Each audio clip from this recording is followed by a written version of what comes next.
guys? Hey guys, yeah, welcome.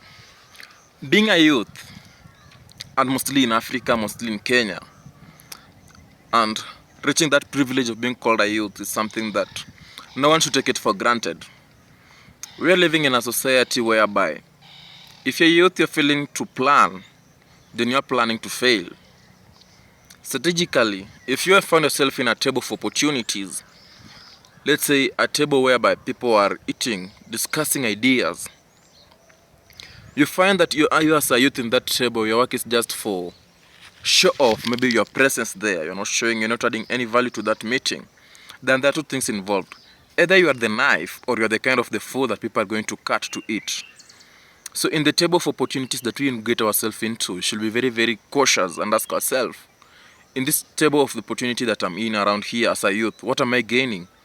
What am I getting from this opportunity that is being created? Being a youth is something very crucial, and many people fail to understand, because if you fail to plan now, then you as a youth at the end, you'll come up to lament, because you'll say like a kind of life you have wasted. You'll not be able to reconcile the years you have wasted, and so it's so much grateful people to understand. And so today this channel of ours, you're just talking about ways that we can invest, we as a youth. How can you invest the little money you're getting? Where can we invest it? How can we invest it? And how can we make it to grow? To ensure the sustainability, to ensure that in future we can at least have something to tell people that at least we did this and we managed to get this. Welcome, I'm yours, Masaf. It's very interesting, it's very cool here, guys, but I'm just here to share knowledge that I have got today. Because currently I've realized that youth, we are not in the political field, whereby we have people who are controlling politics. We have our elders, we have our grandparents, the political ancestors who are politicians.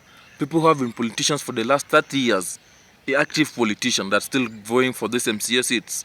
After 30 years, they're still vying for MPs, Member of Parliament seats. After 30 years, they're still going for the presidential. And when will the youths come up and take these leadership positions? We were told that we are the leaders of tomorrow, but currently when is that tomorrow arriving? The youths are no longer there when it comes to financial stability of the economy. Right now, if you look, many of the youths are complaining that maybe the mbabas and the mamas are taking their girlfriend, their boyfriend, because they're poor, they don't have something into the pocket. That means that financially we are not okay. Financially, if you get a youth who's driving, a few youths are driving, and those who are driving, they're only the smart one, and many youths are not now into the financial illiteracy groups. They're not into that kind of groups. They don't know about money. They don't know how money will travel. They don't know the silence of money. Third, socially, economically, spiritually, the youths are nowhere. So money is just to add you guys, wherever you are, you as a youth, you can grow and you can become someone better than whatever you might be people be seeing you at. How can we grow as a youth? Investment. I always say that you can find a teacher who has been teaching for 30 years, but is still going to school with the same motorbike that he has been teaching for the last 10 years. He's still using 100 shilling per day, 50 to school, 50 back home, 100 shilling daily. But you can find in that same school you have a teacher who is getting the same salary, but within a period of 1 year he's driving. A period of 5 years he's having some residential houses. What is the difference? We as the youth, we are soon going to the employment opportunities, we're going to get jobs outside there. You'll find that some youth will grow their money. And after 10 years, they'll be driving heavy vehicles. After 10 years, there'll be people owning lands, there'll be people owning properties, there'll be people making some good amount of money, the people who will be having respect in the society. But the same people who will be working at the same profession, let's say that maybe we are 5 of us in the same profession, we've employed the same time, you'll find that one will still be struggling with life, but they're getting the same salary. Why? How do you invest the money we get? How do you invest the small cash we get? That's the big question I'm talking about here. And investment, basically what I'm talking about is that free hour that you think to yourself is free and you should enjoy yourself. That's the hour I'm talking about. Most jobs by 4 or 5 that close, people go back home. I always say that is the changing point. That's the changing hour. Between that teacher who's driving a car and that teacher who is walking to school or using a motorbike every day, from class, what they do determines really how their finance grows. But now we as youths, me and you, from the age of 20 to 30, maybe you've got some cash, maybe you're getting as little money, still just some little stipulation. You can say that it's not able to sustain you long. You cannot pay all your bills. You're struggling to ensure that your bills are catered for. You're struggling to ensure that you continue living a normal life with the small salary you're getting. How can you invest this money? How can you make this money grow? I'm here for you guys.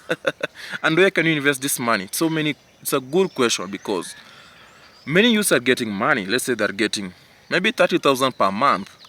And after paying the bills, he remains with 15,000 or 10,000 per month. And he's like, with this 10,000 of mine, how can I invest it?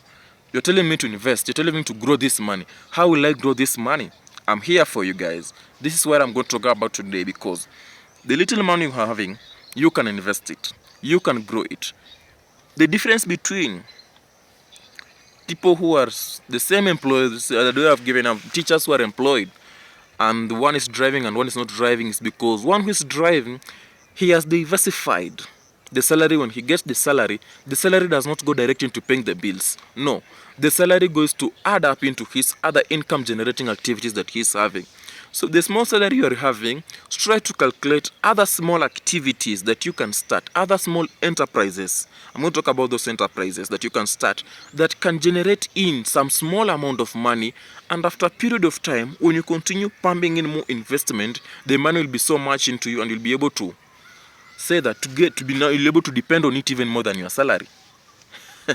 Some people are teachers, but in reality, if you calculate the salary that getting from being a teacher, it's a quarter of the total expenditures that they are using.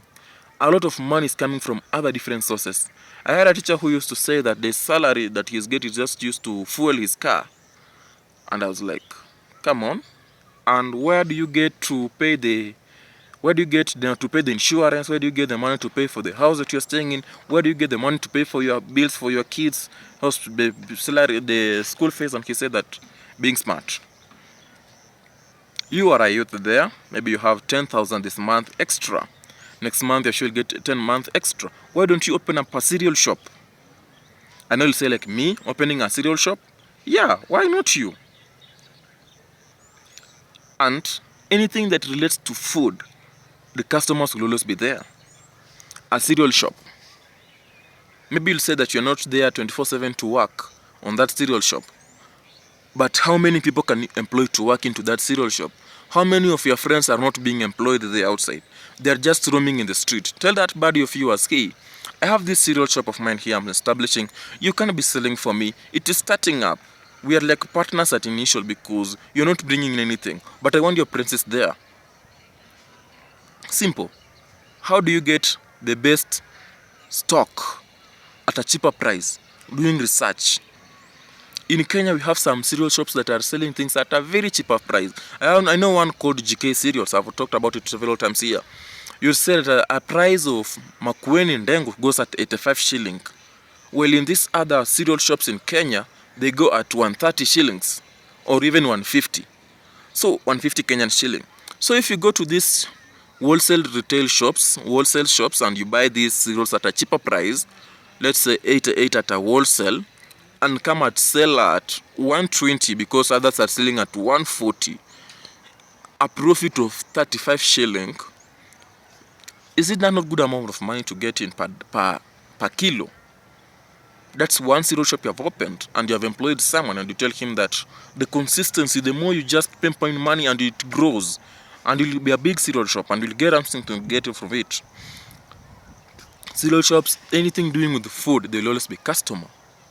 Another business venture you as a youth you can think of an idea with the little money you're having is, let's say that you have this month you have saved 5,000, next month you have saved 5,000, the other month you have saved 5,000, that's 15,000.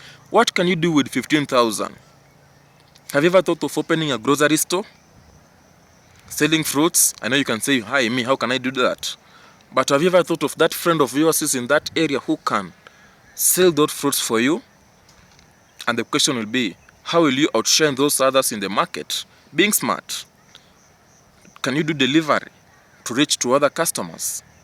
Can you market yourself better than others who are doing it? If others have not put the price on the doorstep, if others are not clean, can you ensure that your fruits are extremely clean? Extremely clean. Sell fresh vegetables. Fresh vegetables. If something is bad, count that as a loss, so that you can make the customers, build the rapport and the trust to the customers. Grocery store is so good, it's working. Hey, you can say that I don't have money to start this business. Do you know that the friend you're working with is also having that idea of starting a business, but he does not know what to invest in? But you have an idea.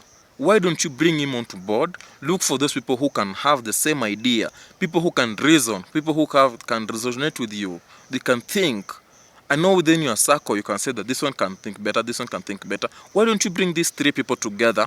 And when you bring them together, share the ideas, bring your funds together, and establish a business. 3 or 4 people together. That is a partnership. You will say trust issues, you'll say don't trust him, you'll say don't do what. But believe me not, if you choose those friends that you trust in them, you have grown up with them, they are having the same ideas, they are sound-minded people, it will grow. So the problem is you are having the idea, but you're reluctant to share it. Why are you mean with the idea? Youths are no longer in the table of politics. And I want to say this again. If you find yourself in a table of opportunities, and your presence there is just, your key role there is just your presence, you're not putting any input there. They are discussing about you as a youth, but they are not ready to listen to you. Know that you are the menu. You are the one going to be eaten. Run for the knife. Say, we as the youth, we want this to be implemented. We want these policies to favor us. But if your presence there is just to clap for these leaders to come and you show you are happy for them, then you're the menu. You're the one being eaten. Just as someone say like this, don't ever create a policy for a politician. Don't ever create agenda for a politician, because when the things go sour, he'll come and eat you up. He'll say it is you who came up with the agenda. So it is you to stand firm and to work with what you believe in. We can make it. That's what I believe in. Kale, my people, let's give that subscription. Give that subscription, like, comment, share. Let's meet in the other video right away, my people. Adios.